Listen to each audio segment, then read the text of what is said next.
네. 아, 안녕하세요. 저를 처음 보시는 분이 세 분 계시네요. 네.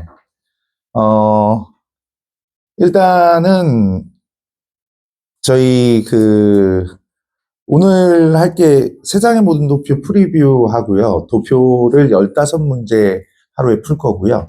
그 다음에 두 번째로는 그 기출백과사전 타이머 테커. 타이머 테커는 시간 모자라는 것들을 극복을 하기 위해서 만들어진 거예요. 그래서 주요 개념들을 좀 얘기를 하고, 그 문제들을 풀어나갈 거고요. 그 다음에, 세 번째는 일단 도표 같은 경우에는 복습이 되지 않으면 다 휘발돼 버려요. 오늘 그 도표 문제 중에 어려운 문제가 한 네 문제 정도 들어가 있어요. 네 문제, 그 문제들은요, 모의고사를 풀기 위한 문제이지 평가원 문제의 난이도까지는 안 가요. 근데 그걸 알아두면 나쁘지 않으니까 요즘 오늘 계층 도표를 할 건데 계층 도표 같은 경우에 어려워지는 경향들이 있어요. 오히려 더 사회보장 제도하고 그 인구부양비 문제들이 조금 더 쉽거든요. 그래서 처음 하시는 분들은 도표가 3개 나와요. 3개. 계층 도표, 그 다음에 사회보장 제도 도표, 그 다음에 인구부양비라는 도표가 나오게 될 건데 그 세 가지에서 계층 도표가 조금 더 어려워졌다는 거 그런 것들을 좀 알아뒀으면 좋겠고요. 그 다음에 저번 시즌보다 시바새끼가 욕하는 거 아니에요. 처음 하시는 분들. 시바새끼는 쉽고 빠른 삼시새끼라는 말의 줄임말이고요. 숙제장을 얘기를 해요. 그래서, 숙제장 1위크, 그러니까 우리가 1주차를 하면 1위크를 하시고, 수업에 이제 들어오시면 그걸 내셔야 돼요. 그 다음에 또 얘기를 하자면, 우리 매주 시험을 봐요. 공부했던 것들을 시험을 봐요. 그리고 여러분들은 제 제자지만 여러분들의 부모님들은 제 고객이겠죠. 웃자고 얘기한 거예요. 고객이겠죠. 고객 만족을 드려야 되기 때문에 문자가 갑니다. 매주 문자가 가요. 성적과 숙제에 대해서 문자가 가고 많이 졸면 피곤한 것 같아요. 뭐 이런 식으로 문자가 가요. 그러니까 그것도 제가 그 쿠셔너를 사용을 해서 보낼 거예요. 여러분들이 까이지 않도록 이렇게 보낼 거니까 너무 걱정하시지 마시고. 그 다음에 내가 너무 바빠갖고 숙제를 못했다. 그 다음에 뭐 시험을 잘 못 봤다. 그러면 까방권이 있어요. 까임 방지권이 있다고요. 부모님한테. 그러면 평균 점수로 가요. 만약 시험을 까방권을 쓰면. 그 반 평균 점수로 가요. 그 다음에 숙제를 안 해왔다. 그럼 숙제 한 걸로 해서 보내줘야. 이건 우리만의 약속이에요. 예, 집에 가서 얘기하면 안 돼요. 까이고 싶으면 얘기하든지요. 예, 그래서 한 달에 한 번 쓸 수 있어요. 그러니까 유용하게 사용을 했으면 좋겠어요. 제가 유도리가 없는 사람이 아니니까, 예, 그렇게 하셨으면 좋겠고요. 자, 우리 이제 뭐, 대강의 룰들은 그렇고요. 내가 도표를 잘 못한다. 그러면, 일찍 오세요. 일찍 오셔서 저한테 제가, 1시, 다음 주, 일단은, 될까? 끝나고 남아서라도 제가 가르쳐 드릴게요. 네? 이제 요번 달은 뒤로 수업이 없거든요. 뒤로 수업이 없어서, 끝나고 남아서라도 가르쳐 줄 테니까 질문을 좀 많이 했으면 좋겠고, 저를 많이 활용했으면 좋겠어요. 인원수도 별로 안 되는데, 깜짝 놀랐잖아. 다들 어디 갔어? 예. 그래서, 그렇게 진행을 하는 걸로, 예, 하시고, 오늘 세상의 모든 도표 프리뷰 한번 봐볼게요. 자, 팔쪽을 피시면 계층 이동 도표가 나올 거예요. 제가, 기본적인 내용들을 한번 설명을 하고 출발을 해보려고 해요. 기본적인 내용은 우리가 계층 이동 도표는 일단 상층과 하층과 상층과 하층이래. 상층과 중층과 하층으로 구성되어 있어요. 계층이라는 건 하를 구성되어 있어요. 그래서 얘네를 다 합하면 100%라고 할 수가 있습니다. 100%라고 할 수 있는 거고요. 이건 항상 전제이기 때문에 여러분들이 기억을 하고 있어야 돼요. 이걸 사용을 해서 문제를 푸는 경우도 있기 때문에 이게 뭐 되게 간단한 거라고 생각을 하지만 이걸 사용을 하지 않아서 문제를 못 푸는 경우도 생겨날 수 있으니까 이런 것들 보셨으면 좋겠고요. 주로 우리 문제에서는 세대 간 이동이라는 것들을 문제로 풀 건데, 세대 간 이동이라는 것은 부모에서 자녀로 어느 층으로 이동했는가 이런 것들을 설명을 하고 있는 거죠. 그런데 요즘에는 세대 내 이동도 물어봅니다. 별거 아니에요. 부모가 20년 전, 그러니까 얘기를 하자면 과거에서 내 지금 위치가 과거에서 현재의 위치로 어떻게 변하였는가를 설명을 하고 있는 게 세대 내 이동이라고 얘기를 할 수 있어요. 그리고 우리가 이제 이동을 하게 되면 하층이 상층으로 갈 수 있고 상층이 하층으로도 갈 수 있겠죠. 이런 것들을 수직 이동이라고 얘기를 합니다. 수직 이동이라고 얘기를 할 수 있는데 중층 같은 경우에는 상층도 갈 수 있고 하층도 갈 수 있죠. 그런데 하층 같은 경우에는 어때요? 밑으로 내려갈 수 있어요? 밑으로 내려갈 수가 없죠. 하층 밑에 지하 있어요? 지하 없잖아. 이 계층만 있는 거니까 밑으로 갈 수 없어. 그럼 하층은 어디로만 가요? 상층 쪽으로만 움직이죠. 그런 것들을 기억을 해야 되고 상층은 하층 쪽으로만 움직이죠. 그런데 이따가 개념 하나가 더 들어갈 거예요. 이따 개념 하나가 더 들어갈 거니까 그런 것들 알고 계셔야 되고, 그리고 시험 문제, 계층 이동 문제를 풀 때는 항상 상, 중, 하를 만들어서 계층 구성 비율에 따른 구조를 알고 있어야 되죠. 제일 먼저 뭐 피라미드형이라고 하면 이렇게 생긴 친구일 거야. 얘는 상이 가장 비율이 적고 그 다음에 중, 그 다음에 하, 이런 식으로 나타난다라고 할 수 있겠죠. 그런데 여기서 우리가 봐야 하는 것들은 피라미드형 같은 경우에는 전근대형이라는 것은 근대 이전의 시대에서 나타나는 것들을 전근대형이라고 얘기를 하죠. 여러분들 중학교 2학년 때 카스트 제도, 인더스 문명에서 카스트 제도 본 적이 있을 거예요. 피라미드형으로 본 적 있잖아요. 없어? 브라만, 크샤트리아, 수드라, 바이샤, 수드라, 미안요. 불가촉 천민. 이런 식으로 삼각형으로 되어 있는 계급제 사회를 많이 볼 수 있단 말이죠. 근데 이 전근대형인 피라미드형이 현대에서 나타나지 않는다는 건 아니겠죠. 현대에서도 뭐 경제적 요인으로 인해서 이렇게 피라미드형으로 나타날 수 있는데 여러분들이 가장 많이 틀리는 부분들이 이 부분들이에요. 뭐냐면 전근대 사회에서는 계급 간 이동이 어렵죠. 이런 것들을 폐쇄형 계층 구조라고 얘기를 해요. 폐쇄형 계층 구조. 폐쇄형 계층 구조라고 얘기를 하는데 이 폐쇄형 계층 구조가 이 피라미드형을 설명하는 것은 아니라는 얘기예요.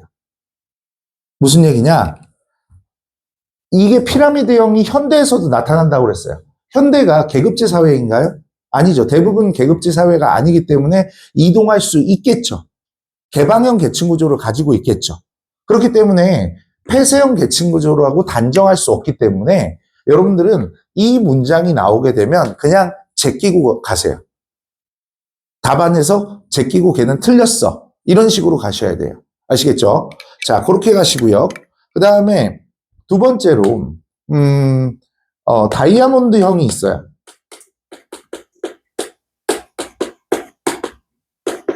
다이아몬드형이 있는데 이 다이아몬드형 같은 경우에는 얘는 중층 비율이 가장 큰 것들을 얘기를 합니다. 상층과 하층의 비율들을 볼 필요는 없어요. 그리고 이 중층 비율은 사회 안정 또는 통합 지표야. 어디가 더 중증 비율이 높은가라고 얘기를 하면, 예, 어디가 더 안정되었다라고 얘기를 할 수 있는 거죠. 그래서 사회 통합 지표로서 이걸 볼 수 있어야 되고, 그 다음 마지막으로 모래시계형이 있는데, 자, 모래시계형 같은 경우에는, 우리 그 중증 비율이 가장 낮은 것들을 얘기를 해요. 얘네를 그림으로 한번 그려보면 얘는 이렇게 그릴 거고, 얘는 어떻게 해요? 이렇게 그릴 거예요. 이따가 이쁘게 그려주라고 제가 얘기를 합니다. 그려주라고 얘기를 하고요. 그 다음에 이 다이아몬드형 같은 경우에는 산업사회 이후에 나타나는 것들로서 얘네가 중층이 많아진다는 얘기는 복지와 관련이 있어요. 복지와 관련이 있다는 것을 알고 계셔야 되고요. 복지. 아시죠? 복지. 복지제도와 관련이 있고요. 그 다음에 모래시계형 같은 경우에는 뭐냐면 얘는 정보사회에서 나타나는 비관형이에요. 그래서 양극화라는 단어를 많이 사용을 합니다. 양극화라는 말을 많이 사용을 하게 돼요. 양극화. 자, 그리고 나서 여러분들이 해야 하는 것들은 이제 보통 문제에서 이렇게 요런 식으로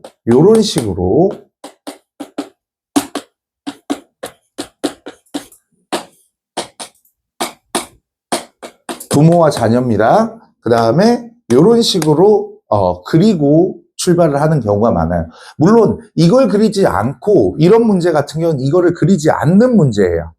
이걸 그리지 않는 문제인데 요걸 그리고 출발하는 게 있어요. 이걸 그리고 출발하는데 보셨을 때 이 칸들이 뭘 의미하는지 아셔야 되죠. 여기는 뭐야? 부모가 상층인데 자녀가 상층이죠. 여기는 부모가 중층인데 자녀가 중층이다. 여기는 부모가 하층인데 자녀가 하층이다라고 하죠. 이런 것들을 우리는 뭐라고 얘기를 하냐면 대물림이라고 얘기를 해요. 다시 말해서 대물림, 다른 말로 세습, 이런 말로 설명을 하고 있어요. 대물림 또는 세습이라고 설명을 해요. 그 다음 여러분들 이게 우리 이 세 칸 있죠. 여기 칸 세 칸이 있죠. 계층 이동을 했을 때 계층이 상승하였다라고 얘기를 하는 거죠. 왜? 부모의 중층, 자녀의 상층이죠. 부모보다 자녀가 높아진 것이죠. 계층이 높아졌다, 계층이 상승하였다. 그랬을 때는 항상 이 세 칸을 보는 겁니다. 이 세 칸을 보는 거예요. 부모가 하층인데 자녀가 상층이니까 높아진 거죠. 이 세 칸은 상승 이동 칸이라고 생각을 하시면 돼요. 상승 이동 칸. 그 다음 여기는 어때요?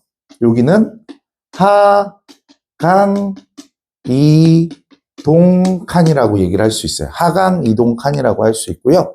마지막으로 여기 칸은 어때요? 여기 칸은 부모의 상층을 다 합한 거죠. 여기는 부모의 중층을 다 합한 거죠. 여기는 부모의 하층을 다 합한 거죠. 그래서 얘를 부모계라고 얘기를 해요. 만약 여기서 문제가 이런 선지가 나오면 부모 세대 각 계층 중이라는 말이 많이 나오게 되죠. 만약 부모 세대 각 계층 중이라는 말이 나오면 우리 이런 거 배운 적이 있어. 뭘 배웠냐면 이런 거. 뭐뭐 중, 뭐뭐 당, 뭐뭐의, 뭐뭐 대비, 뭐뭐에 대한 이런 말이 있고 이런 보기가 나오게 되면 이 앞에가 뭐라고요? 이 앞에가 분모가 되는 거예요. 이 뒤에가 뭐예요? 분자가 될 수 있어야 돼. 제가 이런 것들을 왜 설명을 하냐면 도표 문제는 수식을 문장으로도 바꿀 수 있어야 되고 문장을 수식으로 바꿀 수 있어야 되거든요. 그랬을 때 선지에 이런 말이 나왔어요. 뭐뭐 중이 나왔어. 뭐뭐 중이 나오면 여기가 뭐가 되는 거야? 분모가 되는 거죠. 분모가 되는 거죠. 무슨 얘기인지 아시겠어요? 그리고 뒤에 일치라는 말이 나올 거예요. 일치 비율을 구하라는 말이 나올 거예요. 일치 비율이 구하라고 나오면 어떻게 하시면 되냐면 여기에 일치하는 데가 여기지. 그 다음에 여기가 각 계층의 분모가 되는 거야. 그러니까 뭐냐면 부분의 대 이렇게. 얘는 모분의 물. 엄마? 한글로 쓰니까 헷갈리나요? 모분의 물. 그 다음에 개분의 림. 이런 식으로 하는 거라고요. 숫자가 나오면. 무슨 얘기인지 아시겠어요? 이게 자녀 세대 각계층 중이라고 얘기를 하면 요거분의 요거가 되겠지, 일치가. 오케이? 네? 요것만 잘 하시면 되는 거야. 그럼 여기는 뭐야? 자녀, 개, 요렇게 되겠죠. 자녀, 개, 요렇게 되겠죠. 자, 그리고 우리가 이제 요렇게 이 6칸 같은 경우에는 이동한 친구들이야. 여기 지금 대물림과 이동을 다 합치면 몇이 돼야 돼? 100%가 돼야 되는 거야. 얘네 합친 게 100%니까. 다른 말로 얘기하자면 얘네가 일치하는 친구야. 얘네가 불일치하는 친구야. 그래서 일치와 불일치를 더하면 100%다. 이렇게 얘기할 수 있어요. 이것만 알면 다 끝나요. 이게 계층이동의 전부예요. 힘내요. 힘내요. 네, 이게 계층이동의 전부란 말이에요. 하실 수 있겠어요? 네? 근데 문제로 적용을 할 때는 쉽지 않을 거거든요. 그리고 여기에 제가 이런 것들을 넣어놨어요. 왜 넣어놨을까요? 여러분들 사회문화 문제를 풀어보시면 이 시간이 가장 중요하게 여겨질 거예요. 근데 도표 문제를 최소한 3분 안에는 풀어야 돼요. 3분 안에 풀어야 되는데 3분 안에 제가 시간을 3분을 주는데 3분 안에 풀었다면 여기다가 시간을 계산해서 대강 써주세요. 그래서 내가 어떻게 풀고 있는지를 알고 있어야 돼요. 그게 꼼꼼하게 체크가 안 되면 날아가는 거죠. 알겠어요? 네. 그러니까 같이 풀어가면서 개념을 조금씩 익혀갔으면 좋겠어요. 알겠죠? 필기 다 하셨나요? 이거, 네. 필기하시, 네. 조금 시간을 드릴게요. 네.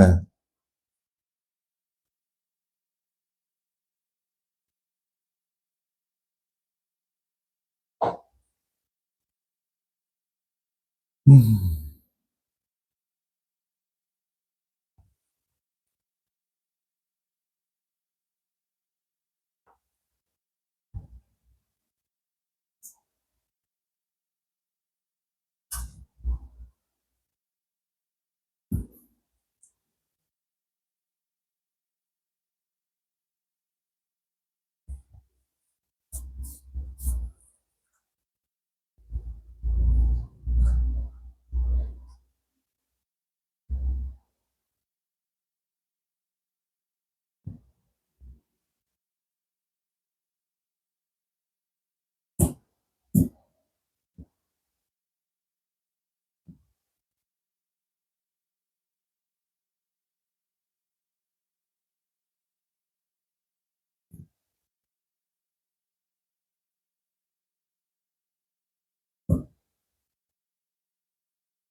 그리고 조교쌤,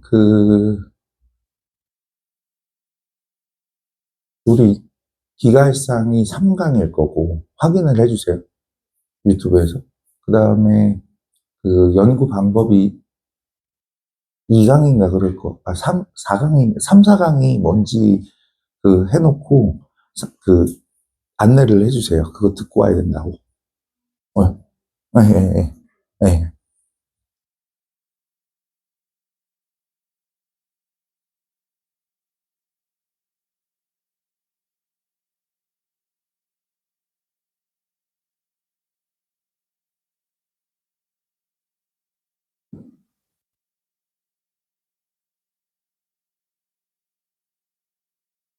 왔구나. 현민이. 아이고, 힘들겠다.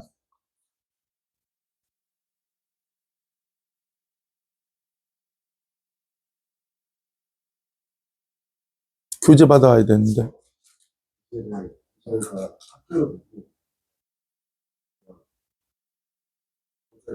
아, 알았어. 잠깐만. 일단 적고 있으니까.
이제는 선생님도 기존에 되니까 오늘 보고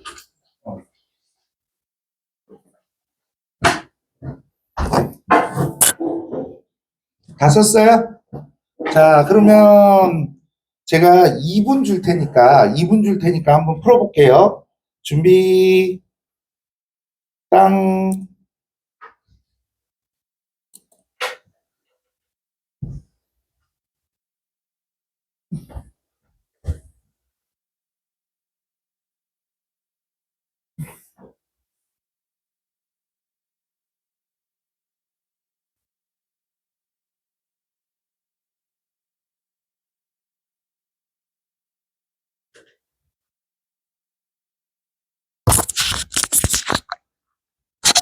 그게 오면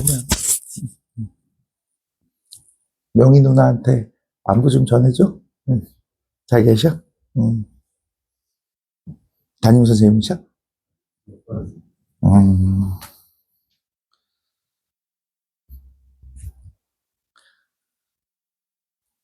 그 친구도 엄청 열정적이지.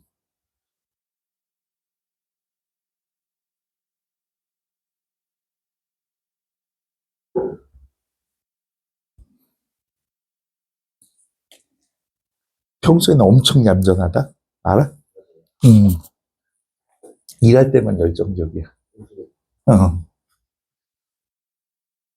깜짝깜짝 놀라잖아.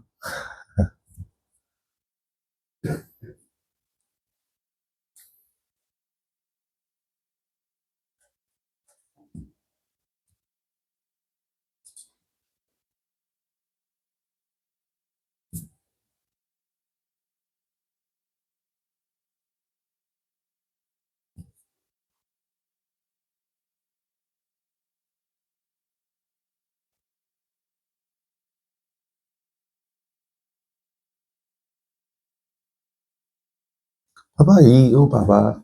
아는 사람들은 나만 이제 빨리 풀고 나만 쳐다보고 있어. 계층 도표 중에 얘가 가장 쉬운 문제거든요. 이게 그, 제가 그걸 올려드릴 거예요. 신규, 전부 다 URL을 보내줄 거예요.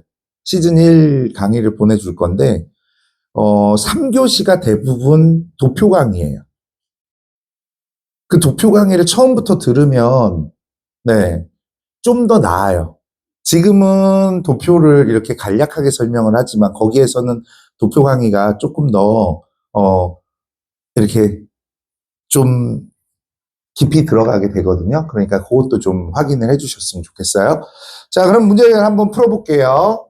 자, 각국 병국 간 계층 간 인구비를 나타낸 것이다. 이에 대한 분석으로 옳은 것은 단서가 나오면 항상 이렇게 줄을 치고 나가야 되겠죠. 줄을 치고 그 다음에 자, 여기 제시된 따라만 하시면 돼요. 제시된 이 것들이 분수꼴이죠. 그러면 얘도 분수꼴로 만들어주세요. 분수꼴로 만들어주세요. 그리고 나서 같은 친구가 있는지 찾아주세요. 마치 통분하듯이 같은 친구가 있는지 찾아주세요. 찾아주신 다음에 어떻게 해? 이렇게 정리하시면 돼요. 상, 중, 하 이렇게 하고 갑국, 을국, 병국. 근데 이걸 아는 친구들도 정리를 하면서 문제를 풀어야 돼요. 그냥 눈에 보이게 이렇게 풀면 실수합니다. 그래서 항상 정리하는 습관들을 가져야 된다는 얘기예요. 자, 근데 여기서 보시면 이제 중층이 같잖아요. 그럼 얘하고 얘가 같은 거니까 어차피 얘네들의 비율을 따지는 것이기 때문에 이게 분수라고 생각하면 문제 못 풉니다. 같은 놈이 있는지 찾아야 돼. 같은 놈이 있어. 그러면 얘가 몇이 되는 거야? 중이 1이 되면 상이 2잖아요. 그러면 밑에는 중이 1일 때 상이 이렇게 되겠죠. 이해했어요? 네? 자, 그 다음에 여기를 볼게요. 여기는 같은 놈이 여기 있네요. 그러면 여기가 5, 2, 3 이렇게 되겠죠. 그 다음 여기는요. 안 같아. 어떻게 해줘 그러면? 통분하듯이 맞춰주면 돼요. 이렇게. 통분하듯이 맞춰주면 돼요. 그럼 여기하고 같네요? 여기하고 같네요? 그러니까 여기다가 뭐라고 써? 3, 1, 6 이렇게 쓰시면 되죠. 어차피 얘가 20, 17이든 2, 1, 7이든 얘네가 다 같을 거 아니니? 그죠? 얘네 합이 여기 10일 거고 여기 10일 거고 여기 10일 거야. 응? 그리고 나서 여러분들이 해야 되는 거는 이쁘게 그림을 그려주세요. 이렇게. 이쁘게 그림을 그려주세요. 이렇게 그려주시는 게 중요해요. 자, 그 다음에 우리 단서의 얘기들을 써야 되겠네. 총인구는 병국이 가장 많고 각국이 가장 적다고 그랬으니까 얘네들을 이렇게 보면 되네. 얘가 10일 때 얘는 10보다 더 크고 얘는 10보다 더 크다. 이렇게 해놓으면 되겠네. 그럼 이제 선지를 풀 때 쉽게 풀어나갈 수가 있을 거라고 생각을 해요. 자, 그러면 연필이랑 없어? 연필이랑 연습장 줄까? 자, 그러면 볼게요. 병국의 중축 인구가 항상 우리는 수와 유를 잘 구분을 하셔야 되는데 지금 수를 얘기를 할 때는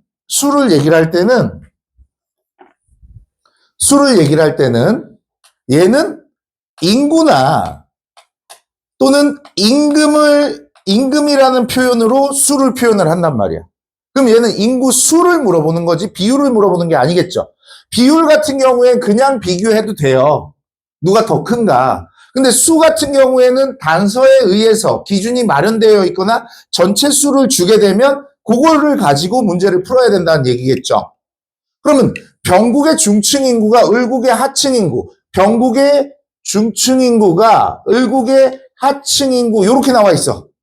이렇게 나와 있지? 똑같지 비율은. 그런데 전체 인구가 어때요?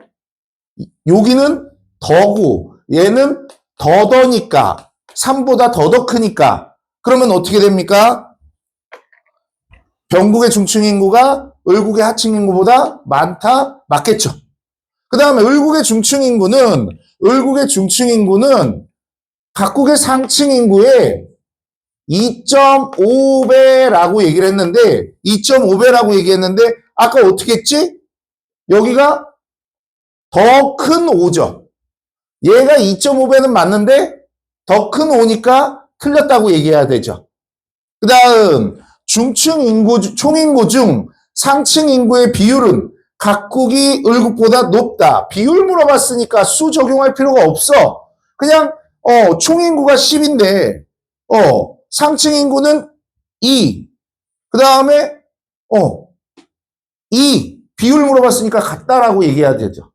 그 다음 을국의 계층 구조가 각국의 계층 구조보다 사회통합 실현이라고 얘기했고 뭐라고 얘기했어? 불리하다고 얘기했지. 사회통합과 안정을 볼 때는 뭘 보는 거야?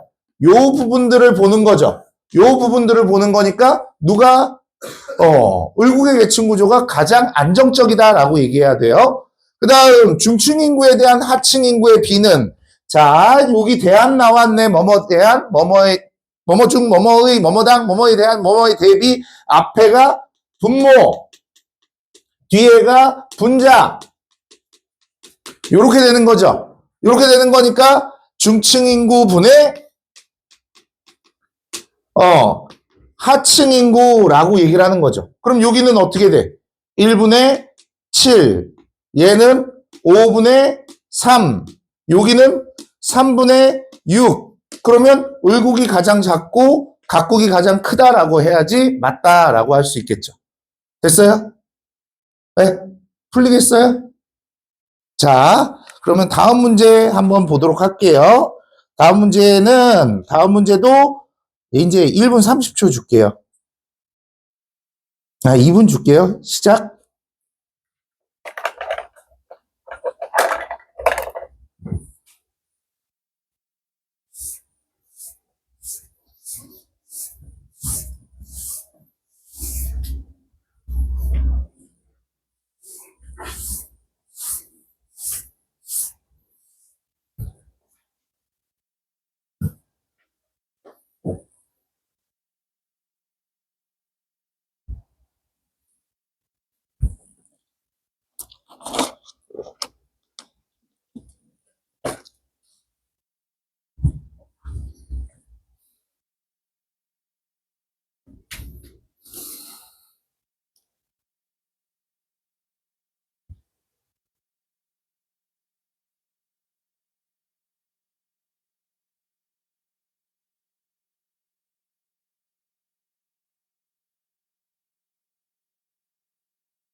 자, 같이 한번 보도록 할게요.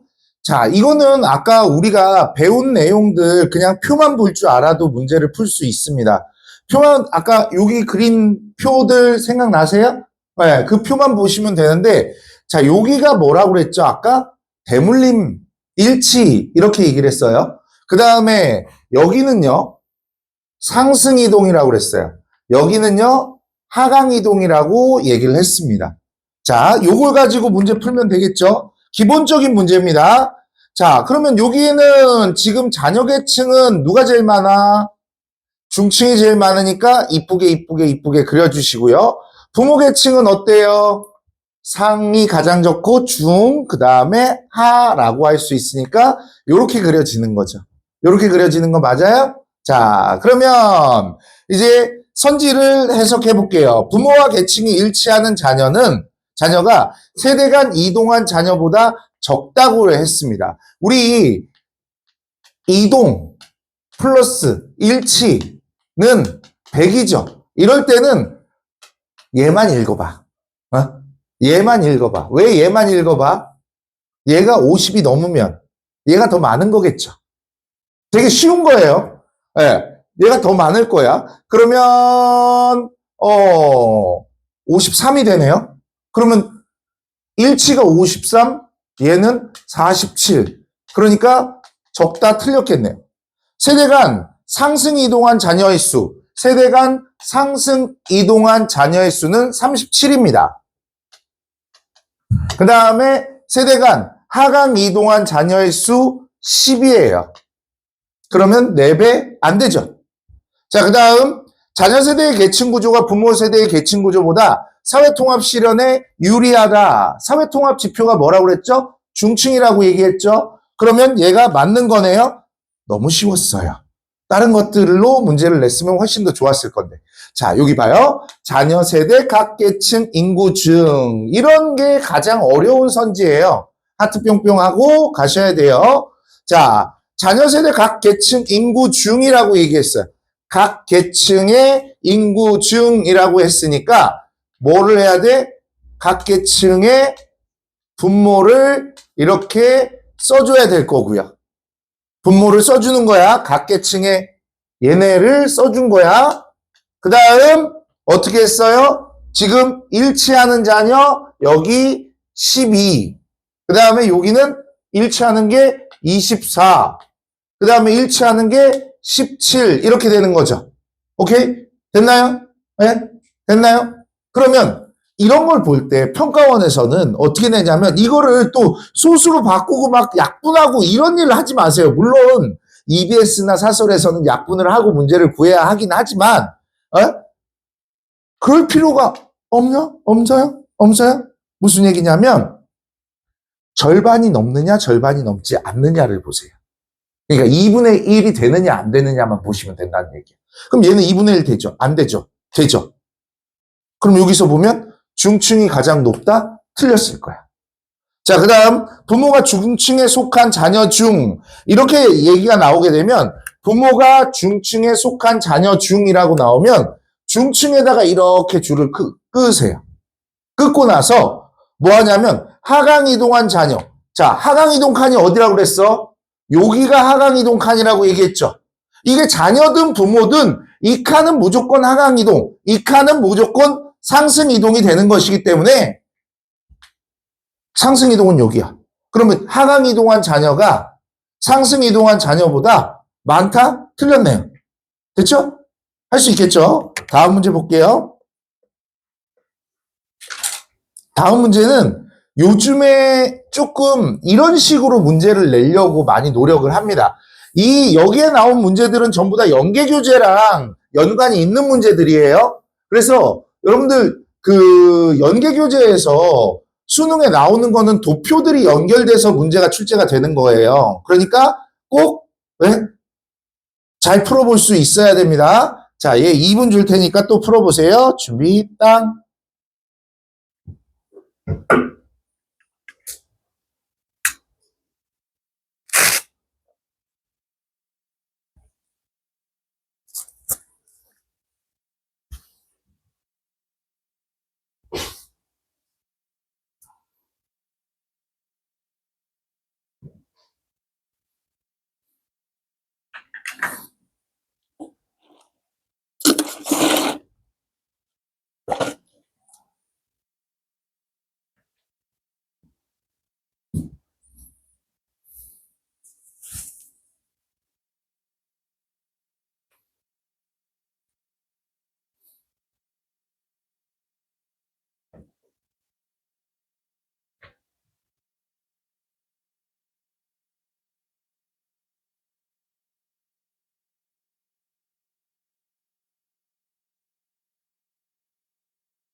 자, 같이 한번 볼게요.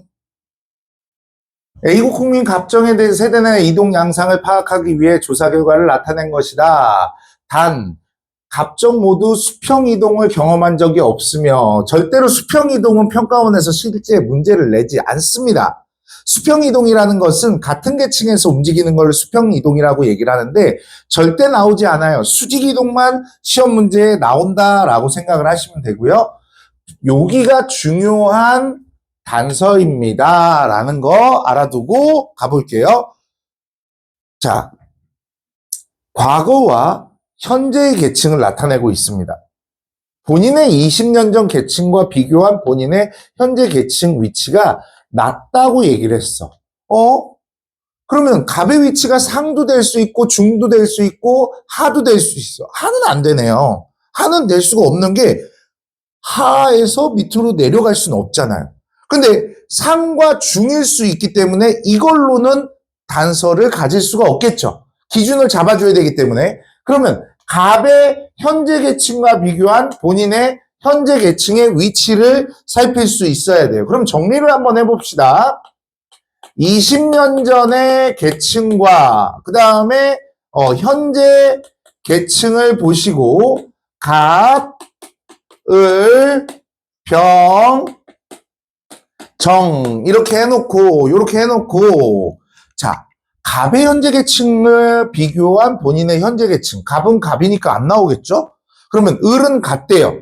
병은 낮고 갑보다 낮고 정은 갑보다 높다라고 얘기를 했습니다. 그 얘기는 갑의 계층은 높을 수도 있는 계층이 있고 낮을 수도 있는 계층이 존재한다는 거죠. 그러면 갑의 계층은 어디가 되는 거야? 중층이라는 걸 알 수가 있죠. 그러면 을은 같다고 그랬으니까 중층. 그 다음에 병은 낮다고 그랬어. 중층보다 낮다고 그랬으니까 하층. 그 다음에 정은요. 상층. 내 이름 정정인 거 아시죠? 상층이래요. EBS 새끼들이 맨날 하층으로 넣거든요. 왜 넣는지 잘 모르겠지만. 어쨌든 상층이라 좋아요. 네. 자, 그 다음에 갑은 20년 전보다 지금이 낫다라고 얘기했으니까 갑의 계층은 어떻게 되는 거야? 상이어야지 지금 낮아지는 거죠. 그 다음 여기는요. 20년 전보다 높아졌으니까 중층이 높아졌으니까 하층이 될 거야. 근데 병은요. 낮아졌는데 중층과 상층인지 특정할 수가 없게 되어 있습니다. 그래서 병과 정의 20년 전 계층이 다르다라고 얘기했죠. 그럼 정을 보면 되겠네? 정은 예전이나 지금이나 같대요. 너무 좋은데? 제발 나도 상층 했으면 좋겠어요. 자, 요렇게 되어 있어요. 그러면 정과 다르니까 여기는 중상 중에 하나였죠. 그러면 정과 병이 다르다고 그랬으니까 중 이렇게 되겠네요. 이렇게 되겠네요. 그럼 문제 풀면 되죠. 예, 을의 현재 계층은 하층이다. 을의 현재 계층은 중층이다. 20년 전 계층은 정이 병보다 높다. 그래요. 내가 제일 높아요. 자, 그 다음에 20년 전 계층이 중층인 사람은 세대 내 하강 이동을 하였다. 20년 전에 중층인 병은 세대 내 하강 이동을 했다는 걸 알 수가 있습니다. 현재 계층이 하니까요. 그 다음에 세대 내 이동한 사람 중 20년 전 계층이 가장 낮은 사람은 얘 이동했죠. 얘 이동을 했죠. 그 다음에 얘 이동을 했어요. 얘만 이동하지 않았습니다. 그랬을 때 갑은 가장 높은 계층에 있다는 걸 알 수 있죠? 알 수 있죠? 네. 갑이 가장 낮다고 그랬으니까 틀렸겠죠. 자, 그 다음 문제. 자, 그 다음 문제 한번 풀어보도록 할게요. 준비. 땅.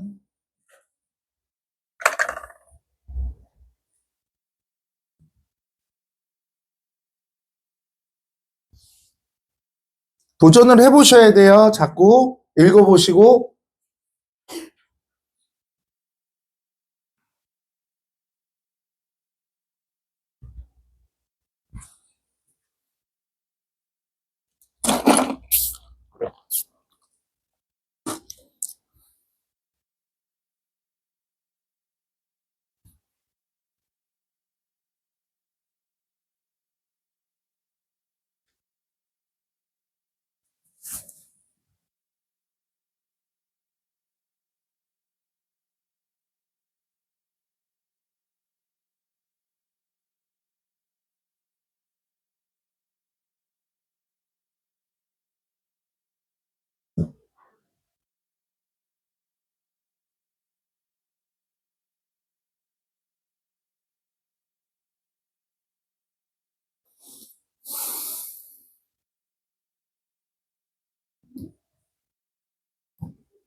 자, 같이 한번 보도록 할게요.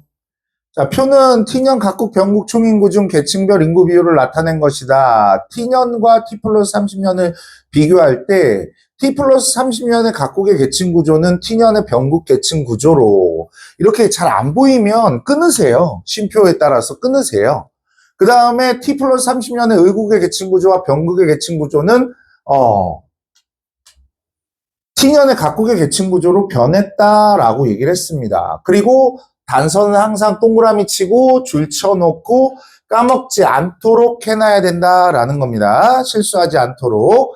자, 상층 인구와 중층 인구와 하층 인구를 봤더니 중층 인구의 비율이 가장 크니까 얘는 다이아몬드형이라고 할 수 있고요. 그 다음에 여기는요, 상, 중, 하 가면 갈수록 커지니까 피라미드형. 얘는 중층의 비율이 가장 적으니까 이렇게 모래시계형이 되는 거죠. 자, 모래시계형이 되는 것이고 그 다음 한번 해볼까요? 그 다음 한번 해보시면 각국의 계층 구조는 T년의 병국의 계층 구조로 변해였다라고 했으니까 지금 현재의 계층 구조는 이렇게 됐다라고 할 수 있죠. 그 다음에 을국의 계층 구조와 병국의 계층 구조는 각국의 계층 구조로 변했으니까 계층 구조가 사회 안정적으로 변하게 되었네 라는 것을 알 수가 있습니다. 자, 그러면 일단 니은 지워요. 왜 니은을 지워요? 폐쇄적 계층 구조라고 얘기했으니까 니은은 지우는 거죠. 찍어요. 찍으면 되잖아. 그러면 답. 세 개가 지워지네요. 세 개가 지워지고 자, 볼 때 이거 볼까? 이제 T년에 T 플러스 30년에 비교할 때 각국은 사회통합 실현에 불리한 계층 구조로 변화하였다. 그럼 디귿이 들어가는 게 맞아야 되겠네? 니은 빼고. 니은 빼고. 또 풀어야 되네. 자, 먼저 볼게요. T년의 중층 인구는 을국이 각국보다 많다라고 얘기했어요. 여기하고 여기를 한번 볼게요. 비율이 몇 배 차죠? 2배 차이라는 걸 알 수가 있죠. 하지만 T년의 상층 인구 얘네들을 비교를 했어요. 얘네를 비교를 했어. 을국이 가장 많다라고 얘기를 했으니까 무조건 얘는 30보다 커야 되겠죠. 인구 수가 30보다 커야 되겠죠. 그러면 얘보다 무조건 얘와 얘는 2배의 비율이 차이가 나는데 2배보다 더 커야 되는 거죠. 여기가 10 여기서 상층 인구는 을국이 가장 많고 병국이 가장 적다고 그랬으니까 10이 얘는 수로 나타나면 30 이상이라는 걸 알 수가 있잖아요. 그러면 얘와 얘의 차이가 1.5배 이상 나야 된다는 얘기죠. 그죠? 근데 여기하고 여기가 똑같이 2배로 차이가 납니다. 그러면 여기는 어쨌든 얘는 90 이상이라는 걸 알 수가 있잖아. 이렇게. 얘가 30 이상이니까 3배 해줘야 되니까. 그럼 얘가 더 많다라는 걸 알 수가 있겠죠. 그럼 얘 맞았어요. 자, 그 다음에 불리한 계층 구조로 나타났다. 이렇게 되는 거죠. 그 다음에 T년과 T 플러스 30년을 비교했을 때 을국과 병국은 모두 중층 인구에 대한 하층 인구. 자, 중층 인구에 대한 하층 인구. 이런 것들을 물어봤어. B가 커졌다고 얘기를 했는데 보시면 다이아몬드형으로 변하게 되면 중층 인구가 어떻게 됐다는 거야? 늘어났다라고 얘기를 하는 거죠. 이렇게. 늘어났다라고 얘기하는 거죠. 다이아몬드형은 중층 인구가 늘어나는 거잖아요. 오케이? 그러면 여기서 하층 인구는 일정하거나 뭐 얘가 증가해봤자 얘보다 증가를 할 수가 없어요. 그러니까 얘는 어떻게 되는 거야? 값이 떨어져야 되는 거죠. 가장 적은데 을하고 병하고 비교해드리면 각하고 을만 비교해드리면 상층 인구가 30 이게 제일 적은 그게 무슨 얘기죠? 다시. 을국 30보다 더 높다고 네. 하셨는데 네. 병국 30이 각국 20보다 더 적은 거니까 그렇게 해야 되겠네. 맞아. 그러면 얘는 20보다는 무조건 크다는 거였잖아. 그러면 얘는 60보다도 무조건 크다. 이렇게 해야 되겠죠. 네. 미안해요. 네. 산수를 못하나 봐, 내가? 네. 어쨌든 이렇게 돼야 되는 거고, 나는 이거 물어보는 줄 알았어요. 네. 자, 그렇게 살펴볼 수 있어야 되죠. 자, 그 다음. 이거 어려워요. 해보세요. 준비, 땅.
좀 2분은 무리죠?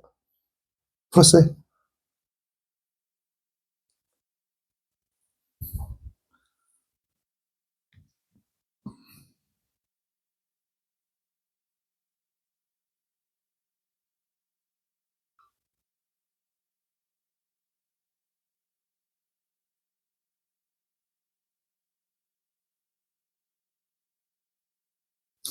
같이 한번 풀어봐요.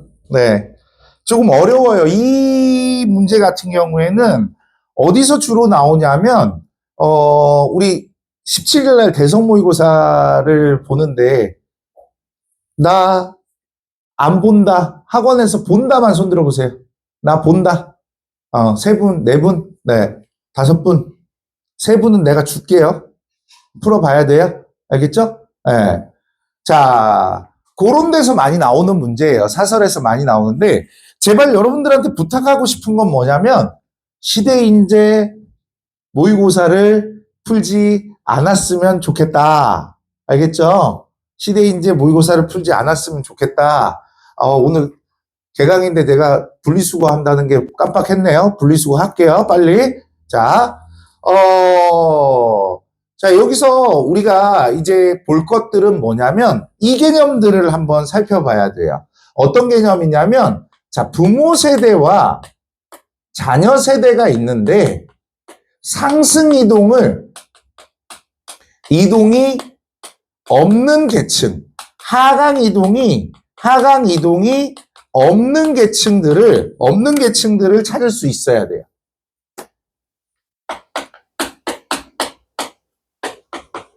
이 개념들을 갖고 가야 돼요. 무슨 얘기냐면, 보세요. 우리가 상, 중, 하층으로 구성되어 있어. 그러면 우리 항상 세대 간 이동은 부모에서 자녀로 움직이게 되어 있죠. 부모에서 자녀로 움직이게 될 것이고, 부모는 출발 지점이야. 그리고 자녀는 도착 지점이라고 생각을 하시면 이게 조금 이해를 도울 수 있을 것 같아요. 보시면, 자, 부모의 상층은 이제 상층에서 출발하는 거죠. 상층 위에 옥상 있어요? 옥상 없죠? 이렇게 갈 수 있나요? 없나요? 없죠. 없으니까 상승 이동을 할 수 없는 계층은 여기가 상층이 될 거예요. 상층이 될 거야. 그런데 하층 같은 경우에는 어때요? 하층 밑에 지하 없죠? 그러니까 얘는 하강 이동할 수 있어, 없어? 없어요. 그래서 여기는 하층이 될 거야. 자, 그 다음 볼 거야. 잔여는 도착 지점이에요. 도착 지점이기 때문에 우리 상층을 한번 볼까?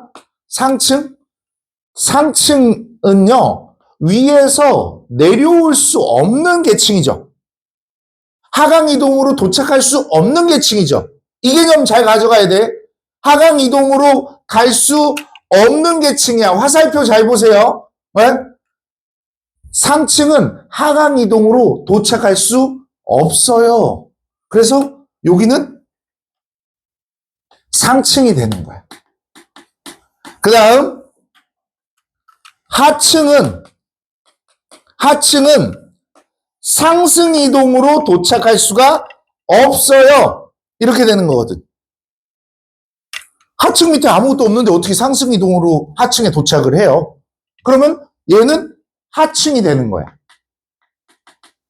자, 문제를 풀 때 여러분들이 어떤 이동을 보여주느냐도 중요하지만 기준이 어떻게 되는가도 아주 중요합니다. 기준이 어떻게 되는가를 살필 수 있어야 돼. 부모 계층 중에 상승 이동이 없는지, 자녀 계층 중에 상승 이동이 없는지, 지금 이 표는 뭐라고 나와 있어요? 자녀 세대 인구가 자녀 세대 전체 인구에서 차지하는 비율들을 나타내고 있죠. 그리고 여기 옆에 자녀 세대 계층에 대한 얘기들이 나와 있어요. 그럼 얘는 기준이 뭐가 되는 거야? 자녀 세대가 되는 거죠. 자녀 세대가 되는 거죠. 자, 그러면 우리가 A, B, C를 구해야 돼요. A, B, C가 각각 상중, 하층이라고 얘기를 했습니다. 상중, 하층이라고 얘기했으니까, 자, 중층은요, 여기가 한 칸 이동한 거죠. 얘가 두 칸 이동한 거야. 어디로? 하강 이동이. 자, 그러면 보세요. 얘는 0칸이라는 것은 그대로라는 얘기, 일치를 얘기를 하는 거고. 근데 내려갈 수도 있고 올라갈 수도 있대. 그러면 얘는 중층을 얘기하는 거죠. 그 다음 B계층은 뭐가 없는 거야 지금? 하강 이동이 없대. 하강 이동이 없대. 하강 이동이 없대. 여기는 상승 이동이 없대. 이렇게 되는 거야. 그러면 여기에서 살펴보면 얘네는 뭐가 되는 거야? 상층이고 얘는 하층이지. 자녀인지 부모인지 잘 봐야 돼. 이거 엄청 중요합니다. 에? 자녀인지 부모인지 잘 봐야 돼. 자, 그러면 일단 요거를 지워도 될까요? 지워도 될까요? 이거? 지우고 표를 그려서 이제 우리가 문제를 한번 살펴보도록 할게요. 표를 그려서 문제를 살펴보도록 할 겁니다.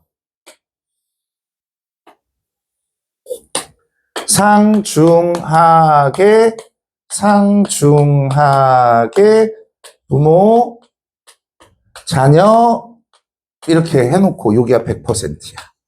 그 다음에 중상하니까 요거부터 먼저 쓰자. 요거부터 먼저 쓰면 자녀 계층이니까 여기다 써야 되겠죠. 여기다가 이렇게 쓰시고 그 다음에 이 표를 채울 때 여기가 대물림이라고 그랬잖아. 대물림 이런 표를 채울 땐 항상 일치부터 쓰는 겁니다. 일치부터 요거부터 써주는 거야. 그리고 요거 써보면 이렇게 쓸 수 있고요. 그 다음 중층을 쓰는 거예요. 중층은 한 칸씩만 이동하기 때문에 그 칸을 고를 수가 있지만 상층이나 하층은 두 칸을 이동하기 때문에 두 칸의 값을 알 수가 없어요. 그러니까 중층부터 먼저 쓰는 겁니다. 중층을 쓰게 되면 여기 자녀세대 중층이잖아. 자녀세대 중층이면 여러분들이 요거를 이렇게 자녀세대 중층은 이 칸이잖아. 여기 칸들을 얘기하는 거죠. 그리고 제가 여기가 무슨 칸이라고 얘기했어요? 상승 이동 칸이라고 그랬고, 여기가 무슨 칸이라고 얘기했지? 하강 이동 칸이라고 얘기했죠. 그러면 여기에는 여기 들어갈 친구는 뭐라고 쓰면 되니? 여기 들어갈 친구는 상승 이동을 쓰면 돼. 이게 상승이야, 이게 상승이야. 이게 상승이지. 그러면 이 숫자를 여기에다가 25를 이렇게 써주면 된다고요. 이해됐어요? 그 다음 여기는 어떻게 돼? 5 쓰면 돼. 하강 이동 칸이잖아, 여기가. 그래서 이 칸이 되게 중요한 거야.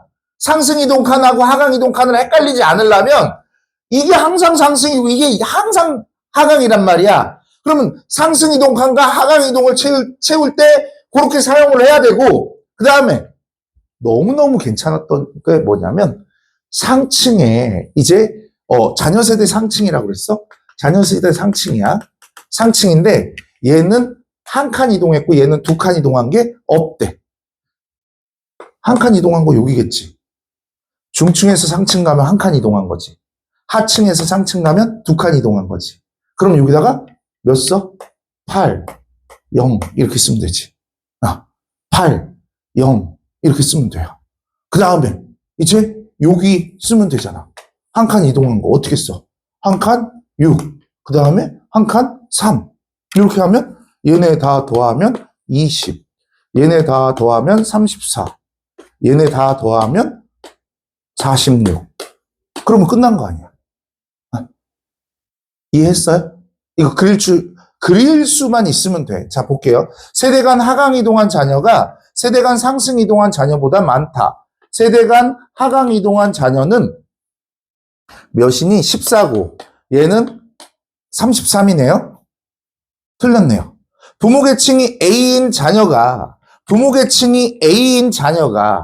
A 중층이잖아요. 자녀가, B로 상층으로 이동한, 것은, 중층이 상층으로 이동한 거는 뭐야? 상승 이동이라고 해야 되죠. 하강 이동이 아니라. 그 다음 부모는 하층에 속하는데 자녀는 상층으로 이동한 사람 없다. 맞네? 3번이 정답이고요. 자녀 세대 각 계층 인구 중, 아까 그랬죠? 자녀 세대 각 계층 인구 중이라고 얘기를 했어요. 자녀 세대 각 계층 인구 중이라고 얘기를 했습니다. 그러면 어디다 쓰는 거야? 여기다가 이렇게 써줘야 되지. 이렇게 해줘야 된다고 그랬어. 이렇게 해줘야 된다고 그랬어. 자, 그러면 부모와 계층이 일치하는 거 12, 20, 여기 21 이렇게 쓰는 거죠. 그러면 자녀의 비율은 상층이 가장 낮다? 아니요. 중층이 가장 낮네요. 2분의 1만 보면 된다고 얘기했죠. 반이 넘는지 반이 넘지 않는지. 자녀 세대 계층 구조는 다이아몬드형, 부모 세대 계층 구조는 모래시계형이 아니라 피라미드형이라고 얘기할 수 있는 거죠. 되셨어요? 그 다음 문제 볼게요. 그 다음 문제도 좀 어려워요. 좀 쉬었다 갈까요? 좀 쉬었다 갑시다.